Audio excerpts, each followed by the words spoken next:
Hello everybody and welcome to the latest Elite FPL video from Heathrow Airport. As you can probably hear a plane fly over me. This is one of the very rare occasions that the planes are actually flying outwards rather than landing down at Hatton Cross today, which is a bit of a shame really, because I prefer it when they're landing, because you get more of a close-up view and it's a more embracing feeling rather than the planes taking off from, well, I'll show you the view. So they'll be flying from roughly over there somewhere. There may even be a plane taking off right this second. In fact, I think I see one somewhere over there roughly. No, I felt like doing a video in response to, I like doing these videos in response to the streams that we did the night before, almost like a review of the stream in a way.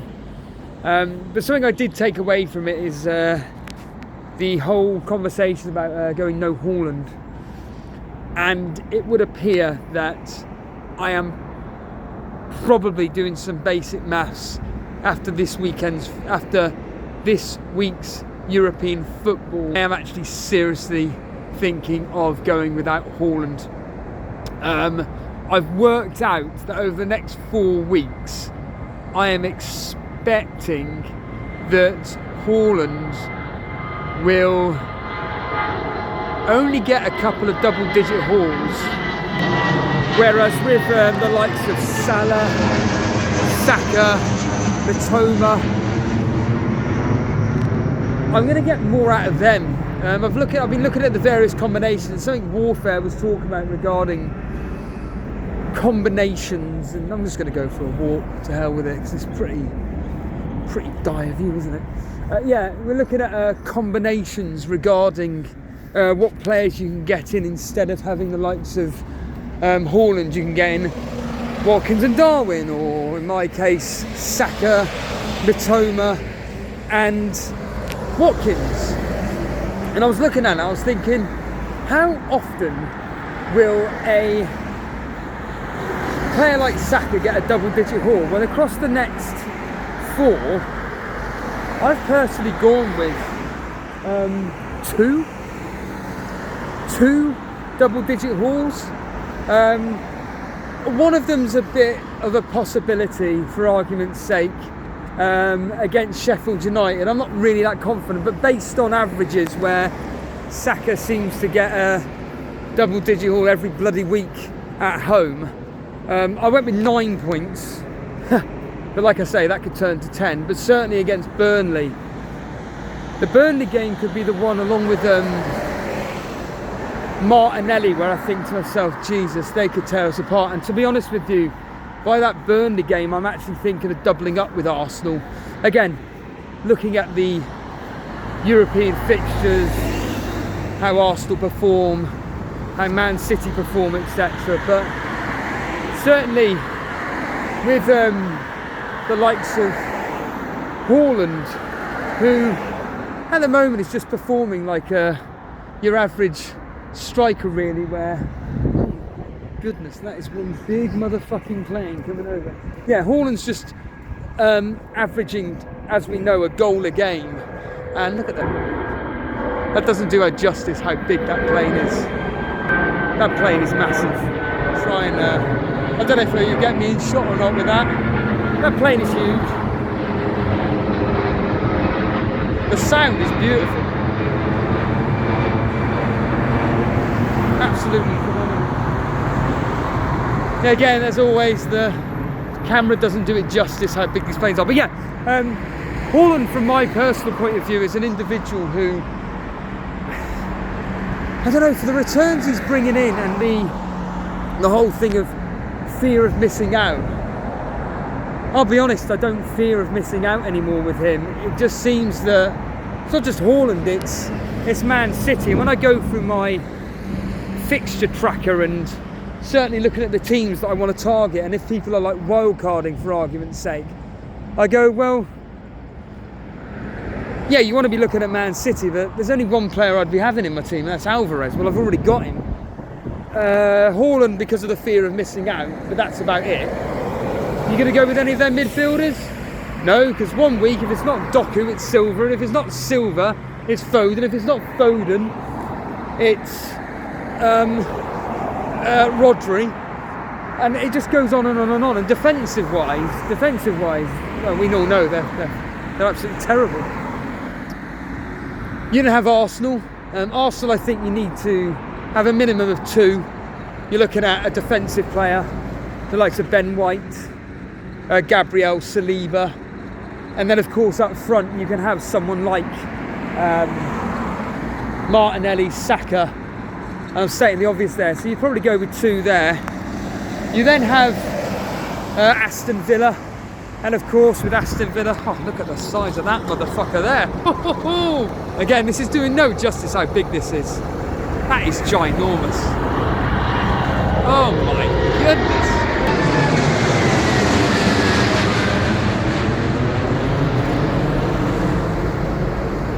Beautiful. So with Aston Villa, you've got the likes of Watkins, stating the obvious, Matty Cash, Douglas Luiz is slowly coming out with some attacker returns once every 2 weeks. He's 5.5, 5.6, and I think that, you know, for an enabler, he's very, very good to have. You've then got the likes of Brighton, where I think looking at Matoma is stating the bloody obvious, but you're not really going to be looking at their defensive assets, because every game they seem to be involved with either ends, like I said, winning 3-1 or losing 3-1. West Ham, you're only looking at Bowen. You then have Wolves as an enabler with Neto, or as Nuka Adams has got with Hwang. And then you've got Newcastle, who, I'm stating the bloody obvious, you can have anybody. Trippier, Pope, Burn, Botman when he returns. You got Shah. You then have Anthony Gordon, who I'm looking at, I'm thinking, do I do just literally 2 free transfers this week in Sterling and Ward-Prowse out for Gordon and Matoma, or do I go and really go for it and think, fuck it? I'm liking the like of Watkins here and Aston Villa in general. I think I'm willing to actually go against the grain here. And maybe if I turn the camera around that way, maybe you'll be able to see the plane better. I don't know if I'll be able to get a decent shot of it, but oh, look at the size of that motherfucker there. Oh my goodness. Holy shit. That is phenomenal. Phenomenal.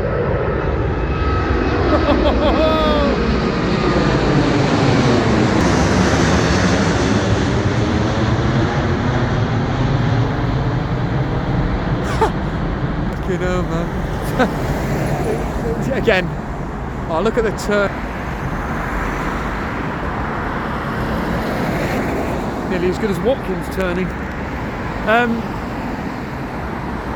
Yeah, so I was just, like I said, I've been looking at the maths and everything, and I've also obviously I've forgotten Liverpool as well. Liverpool are a team who, obviously, without stating the obvious, Salah, Trent, if you can afford him, is he really worth it though? I don't know, but certainly Trent is an option though. Tsimikas, now he's coming out. I think you've got the likes of Jota, Diaz. Darwin is a flaming brilliant pick. I mean, I've got him in my Sky fantasy team. This is the thing with Sky, I think for me personally, with Sky, you can play around with looking at the, looking around with players and everything, going, do you know what, I can just bring him in. Like, for instance, my plan this week is probably going to be doing Tsimikas and Raya in for Colwill and Johnston. I can, thankfully, because Johnston's playing on Friday, I can have him against Tottenham, and then I can then bring in Raya the following day. So I don't even need to do anything with him yet. But certainly going with 2 Liverpool, and maybe even 3, but I'd be waiting for on Sunday, I'd be desperately waiting for the team use. But the downside is that I can't bloody bring Raya in for free without selling Colwill. So I may have to take it on the chin, possibly. You then have, like I say, with FPL for argument's sake, the likes of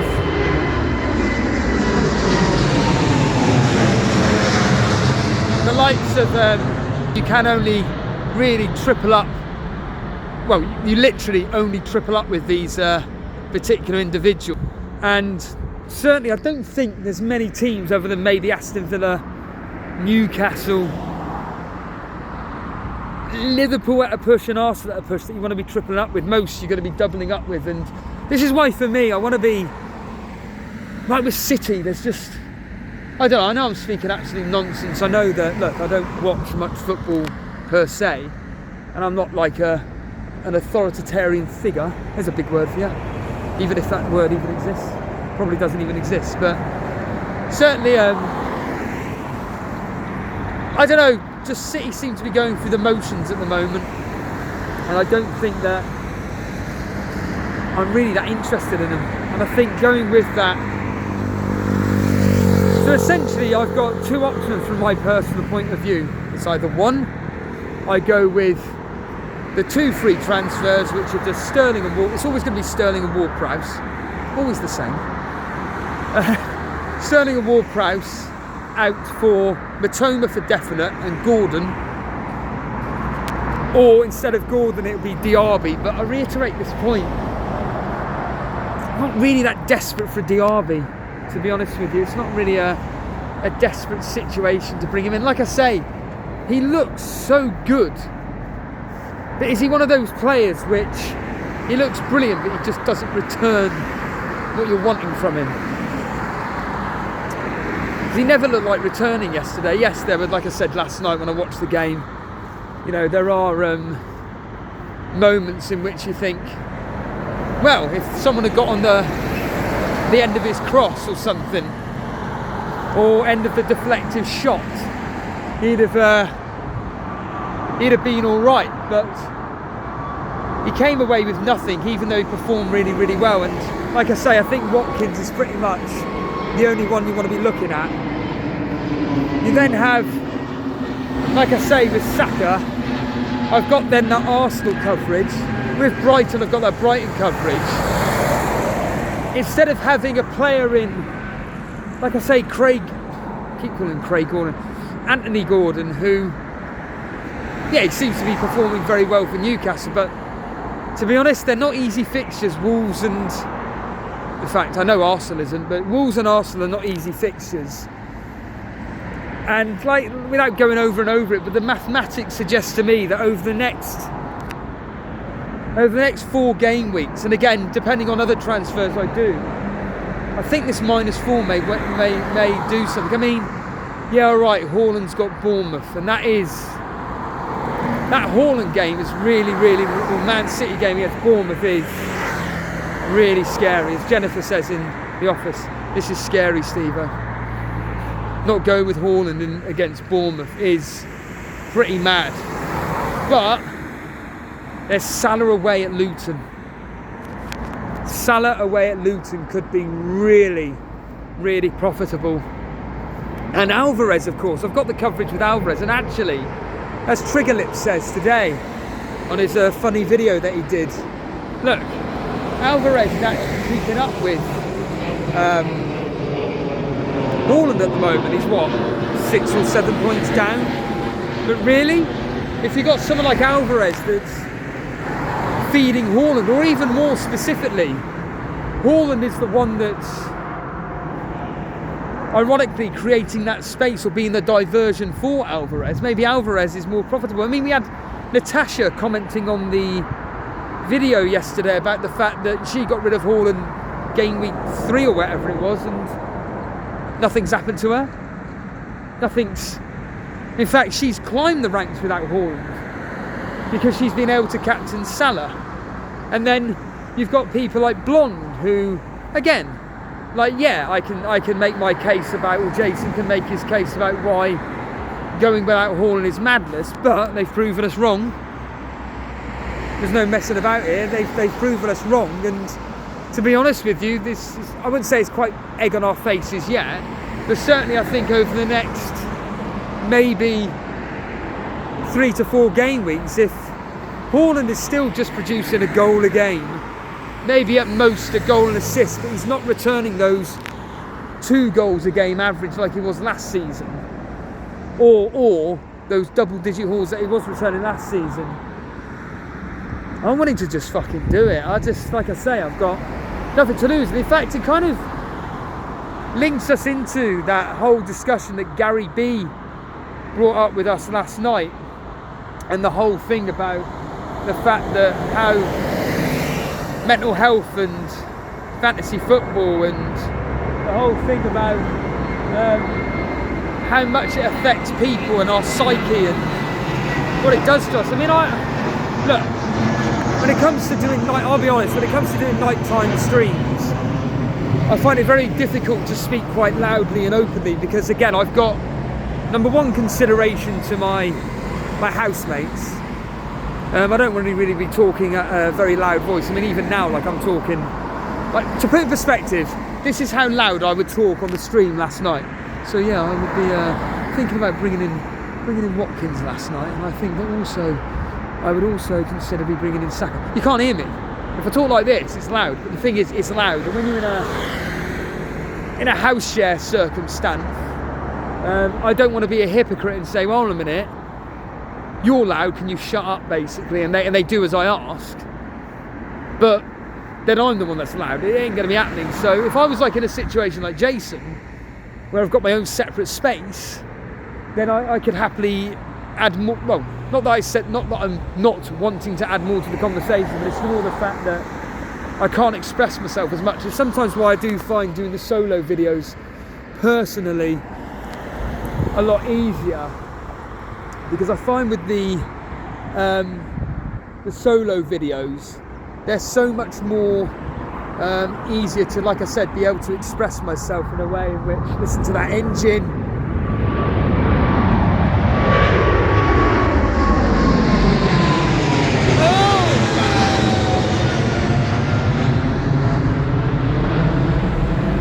Oh, that's beautiful, that engine roar. I can actually hear that roar is actually ironically louder. You can really hear it where I live, more than you do here, which I find really weird. Yeah, I just find it easy to express myself on solo videos, whether it's something like this, or when I'm at home doing the members videos, because it's just during the day and like there's no one in the house.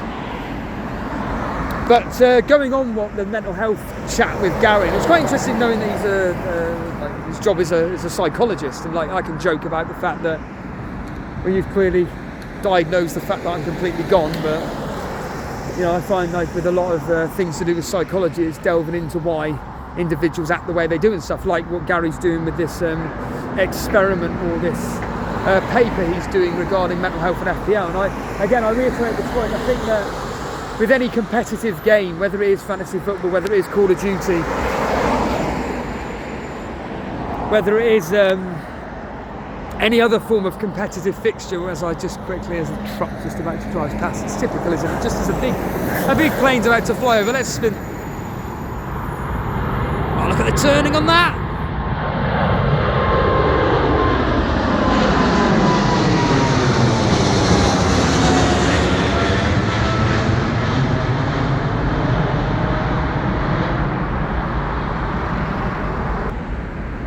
Yeah, I just think that it's one of those where unfortunately people are using it as an escapism from their other issues that they don't want to address. Now that is getting very, very deep, but well, Gary will be able to tell us. Leave a comment below. But yeah, Gary will be able to explain all this, but essentially with a lot of things that people do that's an addictive behaviour, or they take something very, very serious. And again, there's nothing wrong with taking something very, very serious, but they're trying to escape from something which here's another beautiful one. Here's another beautiful one. They're trying to escape from something which they don't have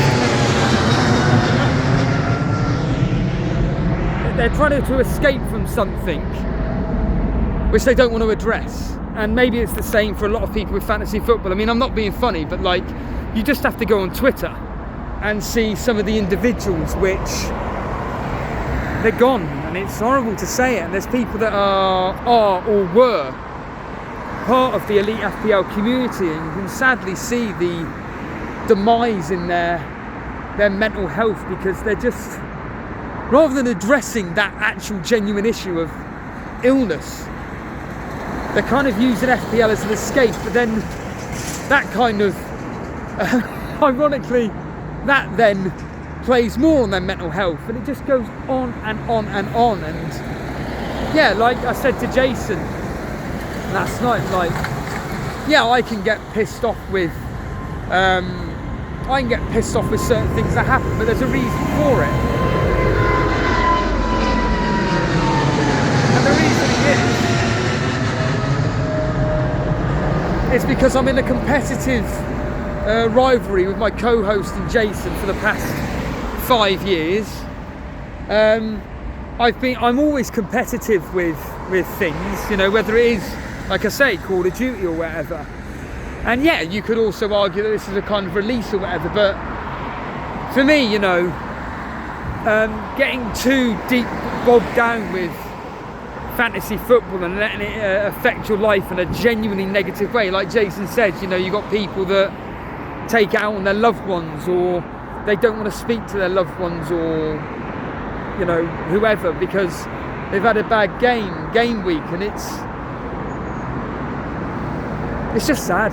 I don't mean sad as in you're a loser. I mean as in it's sad as in upsetting that over a tiny little game like this, how people take it so seriously that it affects their real life. And don't get me wrong, again, I think that a lot of it is down. I mean, I think it was either Kickers, or I could do a Total Sevo joke there, but I'm not going to. Sorry, PK7. Maybe I'll address it in a Total Sevo podcast.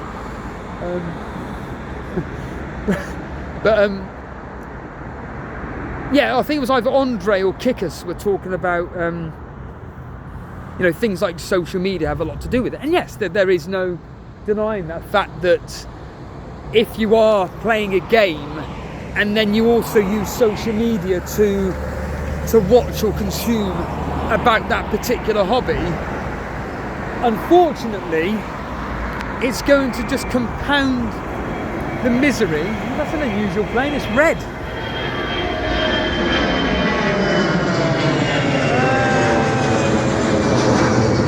I can't quite make out who that was.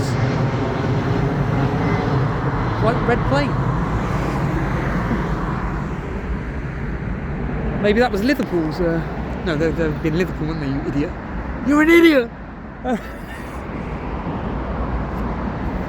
Yeah, I do think that if you're playing something and you're watching others that are doing really well but you're not, and it's just compounding your misery, making it worse. And when there's, certainly in the world of fantasy football, where there's so much similar content, shall we say, of people that are doing very, very well at the game, and their market is to tell you what to be doing, but you're kind of negating what you think you should be doing. And like, for instance, I'll give you an example. Like, there will be, in fact, I would argue that if anybody even bothers commenting on this video below, I think that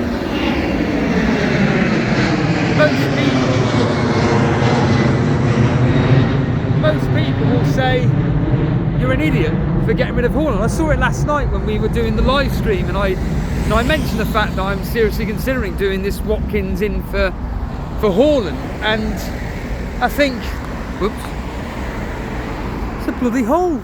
I nearly broke my neck. Yeah, people were there going, essentially, you're a fool for getting rid of Haaland.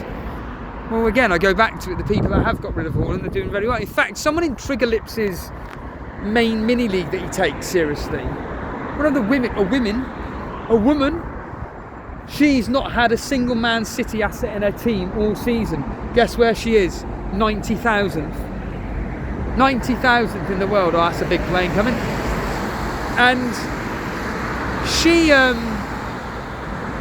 she's doing extremely well. She's beating quite a lot of very good players in the game.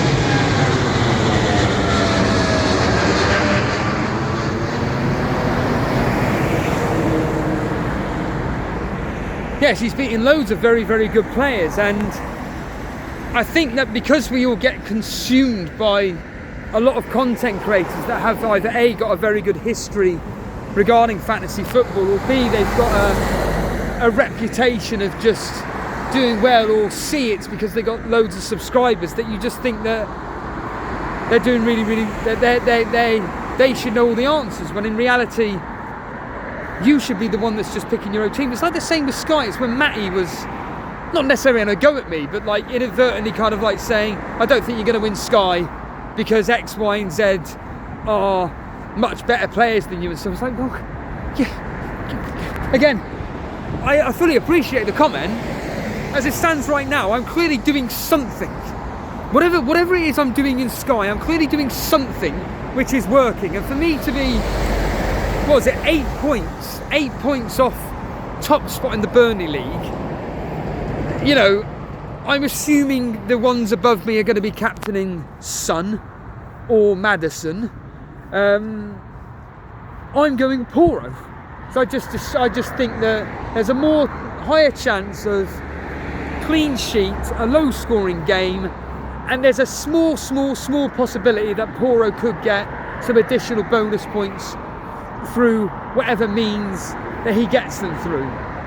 Whereas others will go, no, you got to captain Son. Captain Son, he's the safe bet. And yes, he is the safe bet.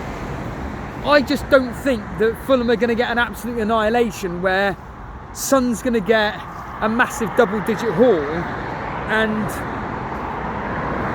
Poro gets just a single digit. I genuinely do believe that there's a better opportunity for captaining a defender like Romero or Poro, and essentially just going it not necessarily against the grain, but just going with my own instinct, which is quite literally, so you think that Tottenham are going to keep a clean sheet? Yes. You don't think it's going to be a high scoring game? No. Well, then captain a defender then. What's wrong with that? Nothing. But again, the so-called experts will be like, no, got to play it safe. You have to play the game safe no matter what. Playing the game safe will get you so far up the rankings, etc. Well, I understand that, and I appreciate that, and I respect your point of view. But all I've been doing is just making sure with the most simplest of plans that I've got a captaincy option every single match day. I'm just going with my own personal fixture ticker, which is, Liverpool are a good team. Who's their key players? It's X, Y and Z. Right, bring them in. Tottenham are doing very well this season. Who's their key players? It's X, Y and Z. Bring them in. It's not, for instance, what a lot, and again, there's nothing wrong with this, but a lot of the strategies that I hear on, okay, let's get real here, from Planet FPL Sky podcast, or occasionally I'll listen to, I say occasionally, they haven't done a podcast for ages. There's this other Sky fantasy football streamer that talks about it, and they always talk about, have this Dunk. Lewis Dunk is a perfect example. So they were all saying, you've got to have Lewis Dunk in your team because of his passing stuff, passing tiers and everything. Yep, understand that. Who did I have instead? Estupinan. Who scored more points in the past 8 game weeks? Yep, you guessed it, it's Estupinan.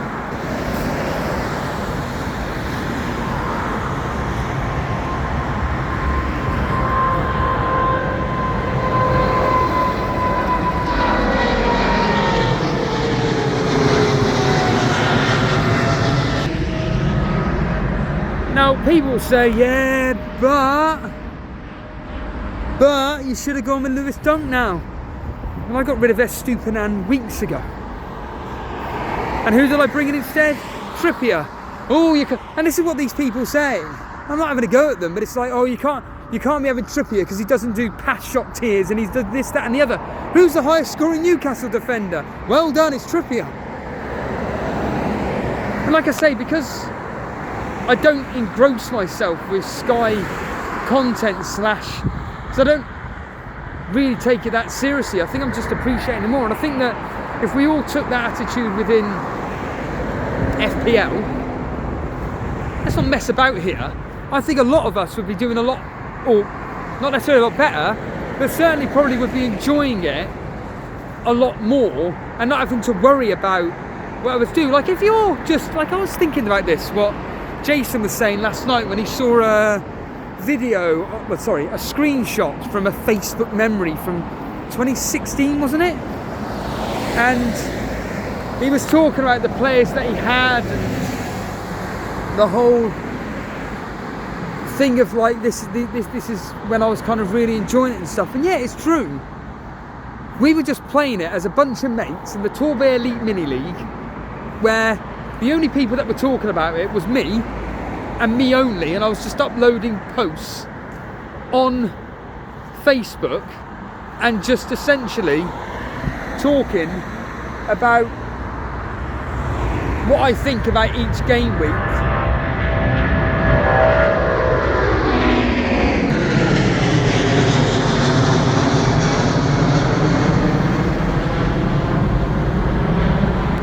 Those American airliners are ginormous. Again, camera doesn't do it any justice. Yeah, it was just a period of time which I was just like giving some basic opinions about what I thought and everything about the matches, and I'd upload it to Facebook, and then, like I say, the story goes where me and Dan would then talk about it and everything, and then we would base our picks on what we think. And yeah, a lot of the time, like, we would talk about safety of having the likes of making sure we'd have, oh, I don't know, the big hitting players in our team. So if you take this season as an example, just make sure you got Haaland in your team just for that coverage, or make sure you got Salah or whatever. And I sometimes used to always make this point about the coverage of particular teams and how individuals, oh, that's beautiful, how individuals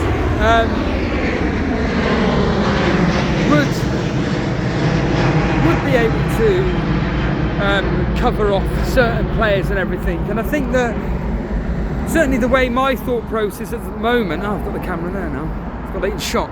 Certainly with my thought process about right now, about wanting to get that coverage, I do right now think that Alvarez is all right to cover Haaland.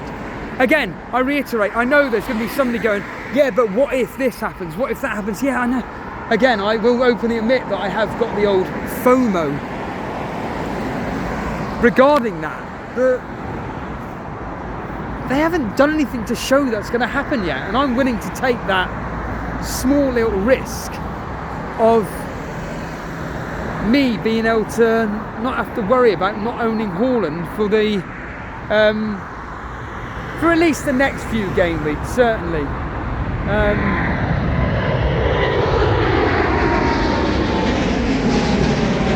Yeah, certainly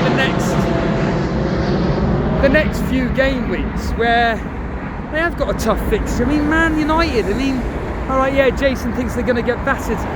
See, I don't.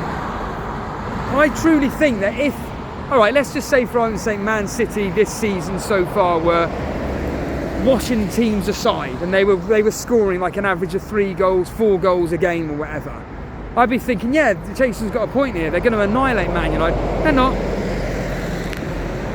I think from a defensive point of view, Man United are solid enough to, yeah, they'll probably lose, but they're not going to be conceding 3, 4, 5 goals against Man City. I think 2, maybe even 1. You know, the game could have 1-0 to Man City. I mean, me personally, I'd be predicting 2-1 to Man City. So what's that? Haaland, I predicted Haaland to get a goal. I mean, yeah, worst case scenario, he gets 2 goals or a goal and an assist or whatever, or essentially a double-digit return or a double attacking return. But I don't think that happens. And like I say, without going over the same subject, but with Bournemouth, yes, that's probably the most likelihood of him really potentially punishing non-owners. Could be another one where, you know, if you fancy triple captaining him, he could potentially do something, but obviously Dale and Alex Follow found out that yeah, sometimes it just doesn't work out. And then with Chelsea away, ironically, I've got that down as a game which he could actually do very well in. I've actually got it down as a double-digit return, only because I don't particularly rate Chelsea, but again, Chelsea have looked okay of late. I mean, I even saw the goals scored. Admittedly, you know, 2 of the goals are very fortuitous. The Declan Rice one, as an example, even the Mudryk one was very fortuitous as well. I just, like I say, I just think that maybe going against that machine, Haaland at the moment, I think I can do it. I think I can just about do it. And certainly I think that if anybody else wants to remove Haaland from their teams and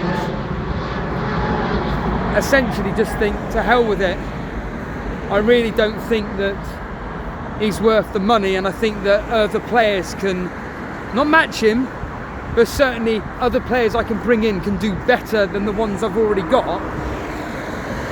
I think to hell with it, just go with it. And that's why, from my personal perspective, I think me looking at doing the whole right, I think Saka gets more double-digit hauls than James Ward-Prowse or Anthony Gordon. Anthony Gordon. I think that Matoma, to be honest, I think Matoma just plods along with assists, really. The odd goal here or there, but nothing major. You then have Watkins, who, again, he seems to be flourishing under Emery. Emery seems to have found a way in which he can easily rotate his squad really easily and keep them happy. Watkins seems to have turned it around, where now he's actually finally scoring goals rather than assisting. And Aston Villa themselves are just very, very good at the moment. And whereas, like I say, with Man City, they're just not really doing much for me to be like, Christ almighty, I need their assets. However, you know, there's always a however or but. If tonight, for argument's sake, just for argument's sake, I'm watching Tottenham and I'm like, you know what? There's been a bit of talk about Son not being that particularly great. He's looking a bit leggy. There's possibility of an injury.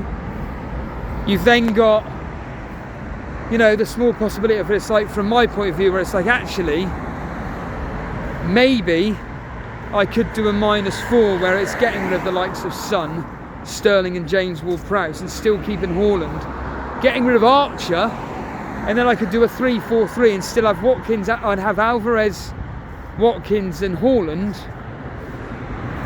put down Son to Saka. That's a beautiful shot. Put Son down to Saka. So Son down to Saka. Still have Matoma, but that'll be for a -8. So this is what annoys me about, from Jason's point of view, is that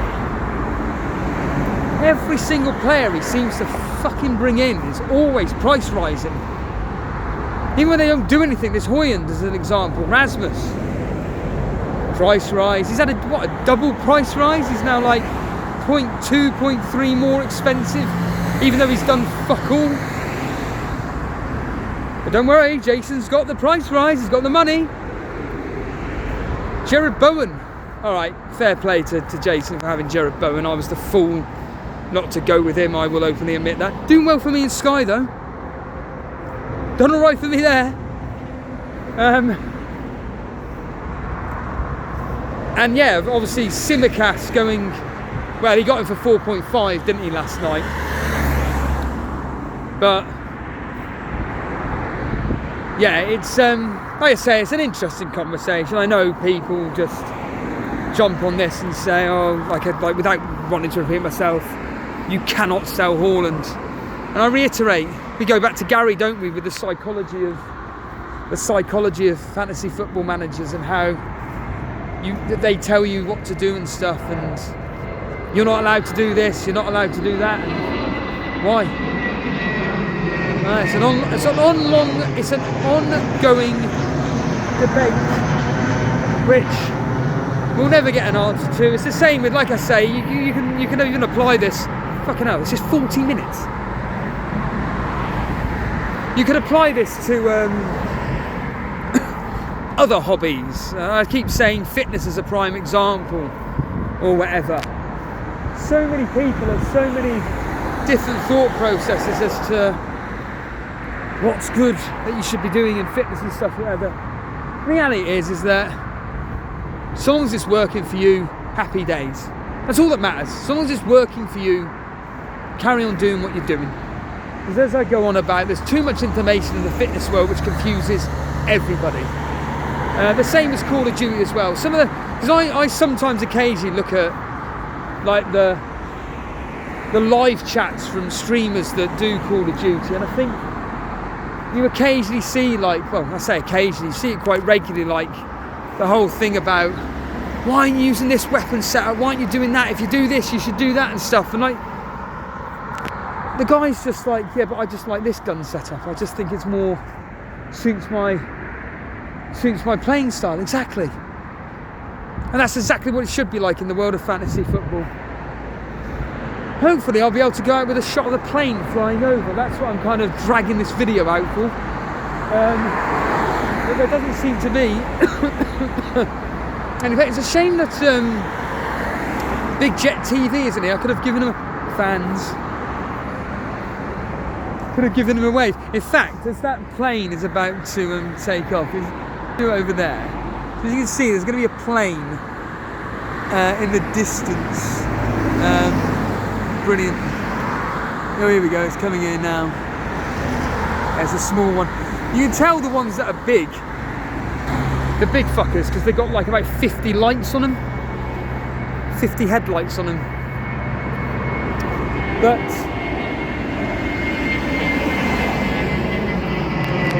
that was a good bit of edit video there.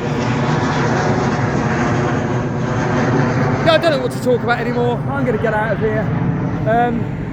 I'll do a long shot of this whole area in a second. How could I continue waffling on? Should we just slag off FPL juice? Yeah. No, in all seriousness, I'm really looking forward to eventually being able to go on that channel's live stream. You know, I keep banging on about this, and it's not just me blowing smoke up their arse, it's just me enjoying someone's content and appreciating what they do, and whether you're aware or not, but they're going to be going down some sports bar in Victoria in London, and I'm legitimately, absolutely gutted that I can't go. I'm legitimately gutted, because I would love to just be able, I know I've said this a lot, but just experience what it's like from a genuinely professional setup of 3-4 individuals just chatting how we talk. And sometimes I just, as I said to Jason last night, imagine if the content in the world of fantasy football was more real lifestyle based content rather than just telling us what to do. I wonder what the outlay of fantasy football would be like then. I don't know the answer to that, but I do think that what it does do is it just allows us to connect to people more, and certainly the more I get invested, I mean, I even watched the bloody the replay of their deadline day streamception, and I think they're just coming more and more into their own, really, and kind of like, without sounding like a patronising arsehole, and this will come across as patronising, but I'm not meaning in that way, but I think they're kind of slowly learning their craft as to like, oh, actually this actually works better than us just literally going to each stream, for instance, every 2 minutes.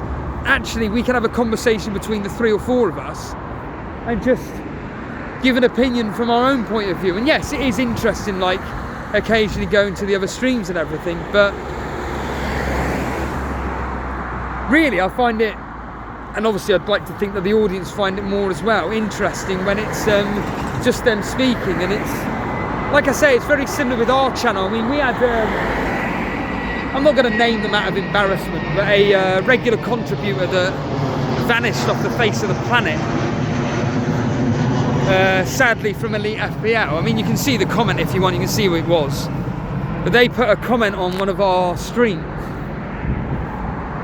And they basically just, I don't know how I took it, to be honest with you. I mean, being the negative, pessimistic, same word, being the negative, pessimistic individual that I am, I just thought, are you being cynical here? Or are you being actually sincere with what you're saying? I don't know, but they were basically saying how they tuned into the stream or they watched it on the replay, and they loved the fact that we're still being ourselves and talk, like the first hour was talking about, what was it, AI and all that nonsense. Nonsense? I thought you liked it, Steve. Oh. And then obviously we moved on to the prediction and everything. They said they really, and I quote, they've really missed our stuff. And I think, well, unless you've had, which potentially could be the case, some issues in your life where you're unable to consume, well, let's just say Elite FPL, like, where have you been? Like, we produce so much content, and for you to just randomly come out and just say, essentially, I've really missed all your stuff and everything, keep up the good work. I think, but you were like a legitimately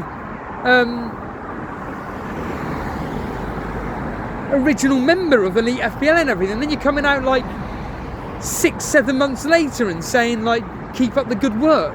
Good luck. We're just doing exactly the same as what we've always done, to be honest with you, as you all know. And yeah, anyway, like I say, I'm waffling, speaking absolute tripe about the world of FPL. I don't think there's going to be a plane flying over whatsoever. It's going to be big, but what I'll do is I'll just give you a closing shot once this truck gets by, which of course is driving at about 2 miles an hour. But I actually want to go out with a closing shot, and I'm going to leave you with a plane about to fly over. I bet you can't. In fact, what I'm going to do, no, I can't even get over there. Here we go. Here's a big boy. This is a big plane. Thanks everybody for listening. Make sure you catch us for the preview at some point. And this is a big boy. Make sure you subscribe, hit the like button if you enjoyed this video, and I will see you whenever. Here we go.